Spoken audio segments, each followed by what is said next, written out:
The Glenlivet Founders Reserve, reviewed 1 year ago today. I see my editing skills. Watch this. Hey. You can tell I haven't really drank this much, so we'll see what happens, huh?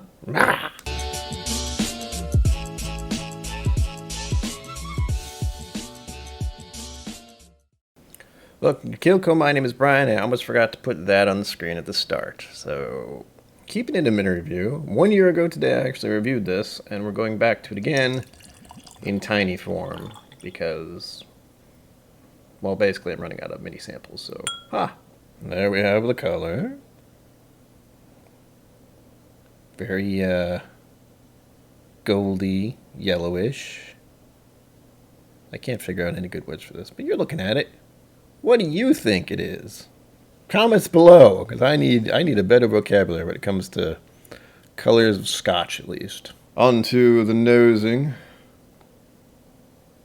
Whoa. Yeah, I remember why I didn't like this one. This one's got, again, I got a weird wine thing on the start of this. And that malt funk, I think that's what it is. No, it doesn't smell good to me. It smells like old wine.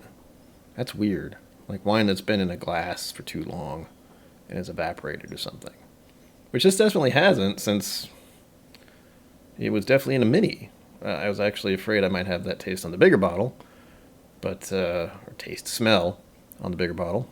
But no, just this. Yeah, this is weird to come back to.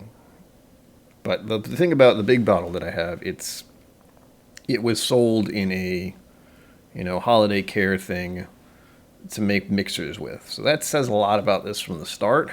And honestly, in all of these reviews I've done over the longest time, this seems to be one I don't like. I mean, it's a little better now that I've been spinning it around and, talking. It's got a bit of sweetness to it. I don't know about the honey or vanilla thing. Those are just things I've started to memorize because I've said them so often. But okay, it's not as bad now. But at the start, it was almost fermenting. That's the weird thing. It was some kind of off fermenting fruit thing or malt thing that I didn't like on the smell of this.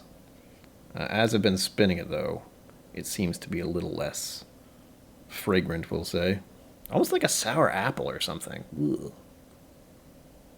Maybe it's just me. I'm not in the best mood today because I had to shovel a lot of snow out and move my car and all that fun stuff, but I'm fairly certain that if you go back, and I guess I'll point up there, and hopefully I'll remember to link the video I did last year on the 18th, surprisingly.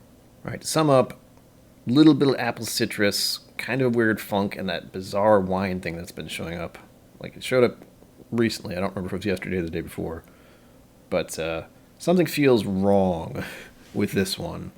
And again, there are certain things I know about this, knowing it's not top tier kind of scotch. But I did like all the other ones I tried that were in this sample pack. So, I don't know. Let's get on to the tasting part, shall we?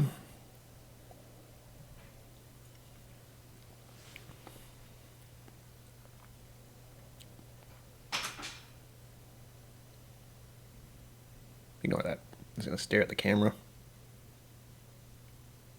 It's a little peppery at the end. It's very simple. Not much to it, honestly. All I can say is it tastes a little, I guess I'll have to say it's a little sweet vanilla-ish. Or maybe malt. Again, the reason I'm doing this is because it's not easy for me to do.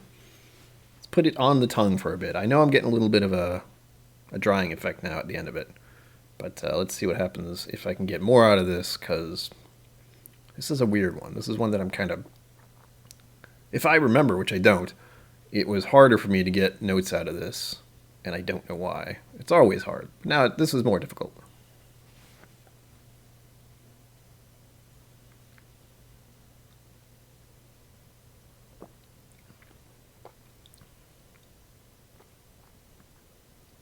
It's kind of watery. It does have a little bit of spice going for it, which isn't bad, but not much. Like we're talking, it's just doing that thing to my tongue where it's a little prickly. So I don't know if that's clove or cinnamon or pepper or what. But it's very plain. Like, if this is introductory scotch, as far as I can tell. Where it's mildly interesting, the smell, at least, is something that makes you go, huh. But for the most part, it's unremarkable, and I have a feeling I'm doing this an injustice by being the 18th day of my advent calendar, having tried numerous different kinds of scotches that I enjoyed much more than this. So I'm probably not giving it a fair shake, but again, I know a little more about this than the others since I've had it before. And as always, since I'm trying to have some kind of normal routine with these videos, link down below to the app I use to further analyze this whiskey and hopefully learn something, because I've already forgotten what I said a year ago. That was a lifetime ago. If you lived through 2020, you know. Community knows profile. Sweet, orange, citrus, apple, pear, caramel, vanilla, and honey. What a shock. Apple's in there, so that's good. That wasn't my imagination. But again, it felt like a sour apple. There's still that malt funk. I assume it's malt funk. It's got to be. Because I don't know what else to call it. Other than this weird cellar smell, which I do not like in scotches. But I find often in scotches as the first thing, but it's not something that stays around. It's like the initial hit. I go, oh, what is that?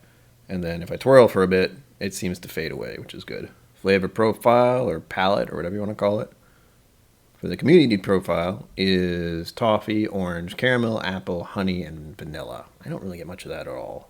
Like I said, I have a feeling I'm having an off day, and my palate is not what we'll call complicated.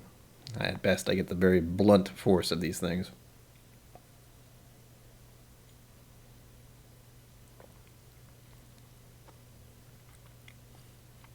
Orange I can kind of get. Almost an apple. Vanilla is the sweetness, maybe? And I always like the idea of toffee, but I don't remember the last time I had toffee. So, community finish profile is peppery and spicy. I would agree. That seems to be the lingering feeling, but like I said, it's not bad. This is a very introductory scotch. And I can't say it's one I'd like to pour. I mean, it's certainly presented to me as a mixer for what I bought last time, because it came with a whole mixing kit, that big bottle I have. I got it and had a recipe to make something with. Don't remember if I tried it. Probably did. Once again, I'm forgetting to do this in the proper order, if there is such a thing. Average price paid for this is $38, so we round up to 40-ish. Official overview. Origin is Scotland, Speyside. ABV is 40%. Type single malt scotch. Age, no age statement.